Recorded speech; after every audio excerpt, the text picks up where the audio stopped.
Evening tea போடுற டைமில் டக்குன்னு செய்கிற மாதிரி குடமிளகா பஜ்ஜி நல்லா கிறிஸ்பியாக எப்படி செய்கிறதுன்னு பார்க்கலாமா? நான் 5 குடமிளகா எடுத்திருக்கேன். இந்த மாதிரி கீறி விட்டுட்டு இதில் உள்ள விதை எல்லாத்தையுமே எடுத்துக்கோங்க. நான் 2ஆக கட் பண்ணி எடுத்துக்கிறேன் குடமிளகா எல்லாத்தையுமே. இப்போ ஒரு பாத்திரத்தில் 1 கப் வர அளவுக்கு கடலை மாவு, 1/2 கப் வர அளவுக்கு அரிசி மாவு எடுத்துக்கிறேன்.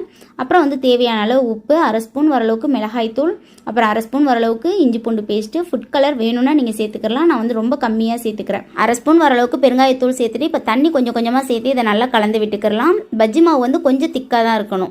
கத்தரிக்காய் வாழைக்காய் பஜ்ஜி ஆல்ரெடி நான் ரெசிபி போட்டிருக்கேன். இந்த வீடியோக்கு கீழே நான் லிங்க் கொடுக்குறேன். அதையுமே செக் பண்ணி பாருங்கள். டேஸ்ட் அதுவுமே அட்டகாசமாக இருக்கும். இப்போ கொஞ்சம் கொஞ்சமாக தண்ணி சேர்த்து இந்த அளவுக்கு நல்லா மிக்ஸ் பண்ணி எடுத்துக்கோங்க. இந்த மாதிரி ஒரு திக்கான பேட்டராக இருக்கணும். இப்போ நம்ம 2ஆக கட் பண்ணி வச்சிருக்க குடமிளகாவை சேர்த்துக்கலாம். எல்லா சைடும் மாவு நல்லா படுற மாதிரி நல்லா எல்லா சைடும் அப்ளை பண்ணி விட்டுருங்க.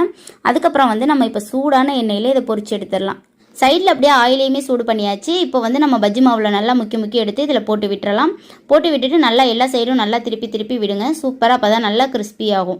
என்னமோ தெரில, ஈவினிங் டைமில் நான் ஸ்நாக்ஸ் ஏதாவது செய்ய ஆரம்பித்தேன் அப்படின்னா மழையுமே ஸ்டார்ட் ஆயிடுது. மழையை பார்த்தோம் அப்படின்னா இன்னும் அதிகமாகவே சாப்பிட்றதுக்கு தோணுது. மழை பெய்கிற டைமில் எந்த மாதிரி ஸ்நாக்ஸ் சாப்பிட பிடிக்கும் அப்படிங்கிறத என் கூட கமெண்ட்டில் ஷேர் பண்ணுங்கள். எனக்கு காரமாக சாப்பிட்றது பிடிக்கும். ஸ்வீட் அவ்வளோவா நான் லைக் பண்ண மாட்டேன். அவ்வளோதான், சூப்பரான கிறிஸ்பியான மிளகா பஜ்ஜி தயாராகிடுச்சு. இது கூட கெட்டி சட்னி வச்சு சாப்பிட்டோம் அப்படின்னா டேஸ்ட் வேற லெவல். வீடியோ பிடிச்சிருந்தா லைக் அண்ட் சப்ஸ்கிரைப் பண்ணிக்கோங்க. தேங்க்யூ ஸோ மச் ஃபார் வாட்சிங்.